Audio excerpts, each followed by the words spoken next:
Yo, what's up? This is John from JJ Innovation Garage in the Peach, capital of the state, baby. All right, boys and girls.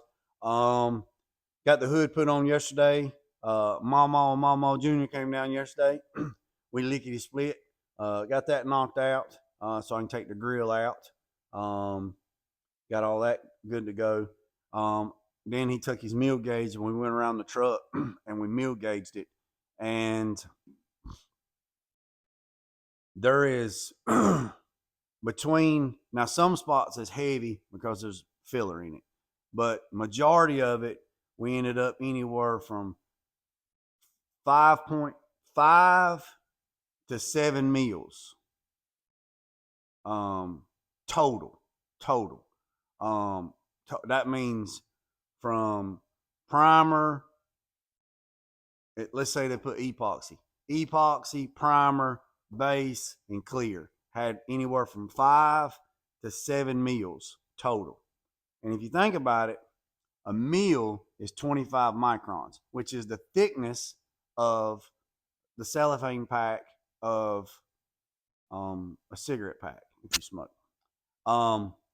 If you get 3M trash bags, they're 3 mil thick. If you get plastic, say you go to Lowe's and you buy 10 mil plastic, right, to put down, that's 10 mils.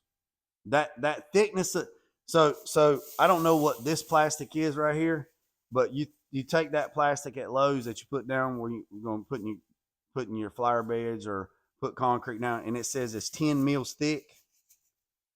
When you put it in a perspective like that, that's really not that thick. When you add epoxy, primer, 3 coats of base, or minimum 3 coats of base and 3 coats of clear, that's 7 meals, 5 meals. You're supposed to have at least 3 to 4 meals of clear on top of everything to protect everything. So,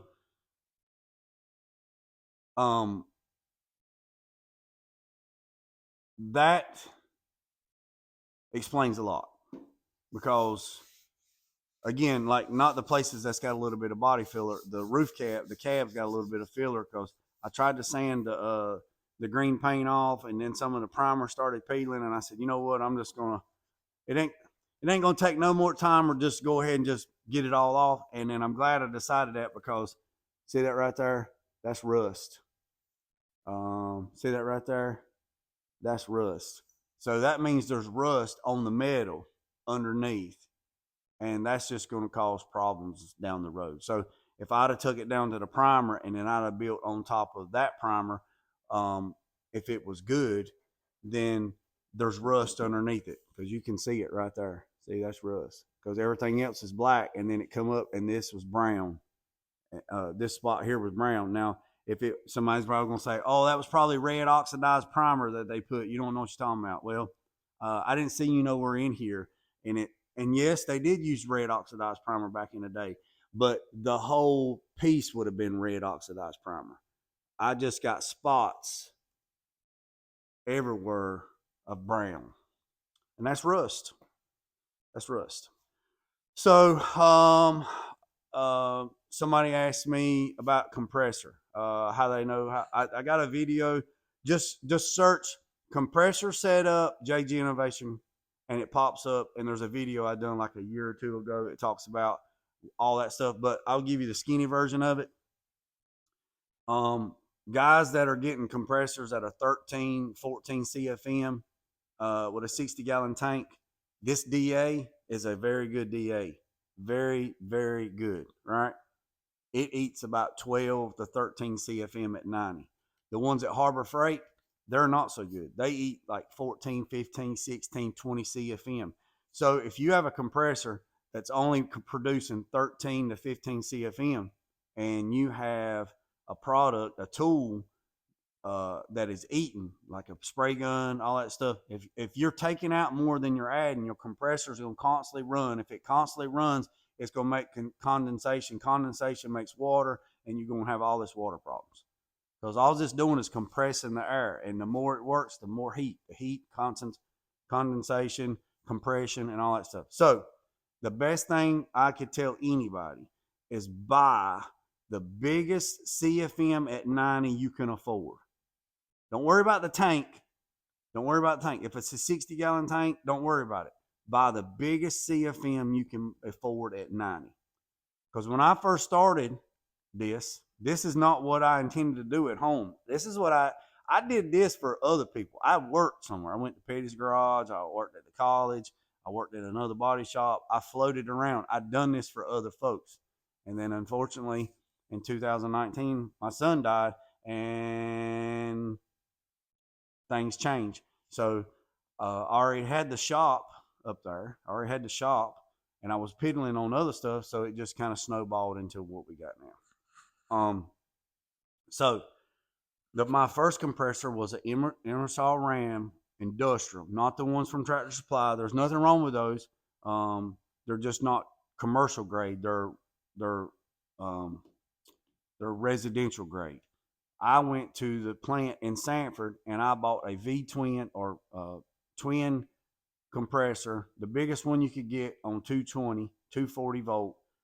It was right at 25 CFM at 90. All right. So that's the one I had, and it is 200 foot up there on the other side, the back side of the shop. Okay.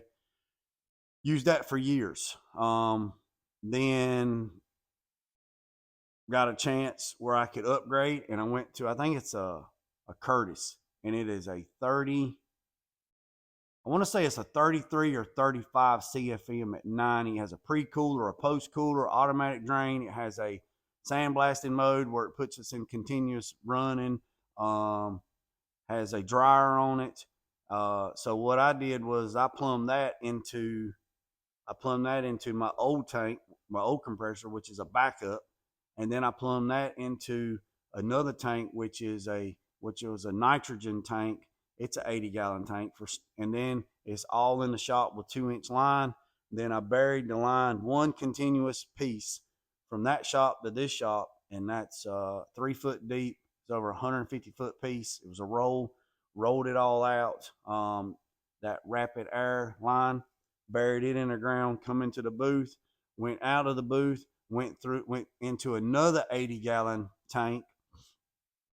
And then out of that 80-gallon tank, it goes through a Tsunami 5-stage air dryer system, even though that it has a pre-dryer and post-dryer on the compressor. Then when it goes into the main shop, it goes through a refrigerator dryer, Emerson Ram refrigerator dryer. Then it comes out into the shop. Then it goes under the ground. Then it comes into the booth. Then it goes into another tank. Then it goes through a 5-stage Tsunami system. Then it comes into the booth. I try my best to have very, very, very clean, dry air with nothing.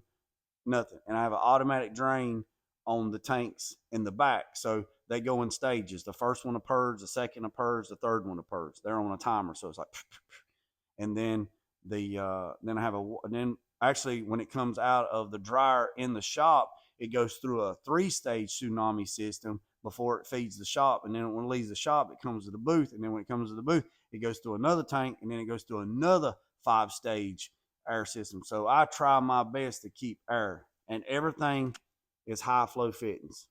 Okay. So that's enough of that. Talk to the client, super good guy. We got a game plan together. So this is the game plan on this.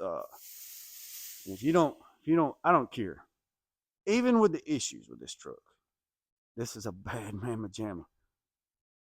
Boys and girls, if you don't like that right there, let me get this out of the way.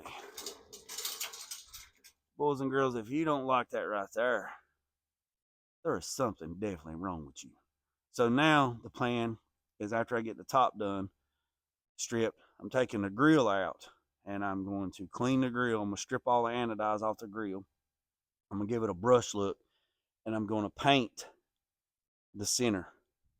And all that stuff that you see black, I'm going to color match it to that. So it's going to have some contrast in between the three. Oh, it sucks getting old. Bill on a Budget said to me the other day, I was texting him, and he told me, he said, you keep doing what you're doing, you're going to wake up one day and you're going to be old. Brother, I'm already old. What you talking about? I'm already old. My body has been abused, used, and everything else. So that's the plan. Like I said, it's 47 degrees this morning. It's nice and cool.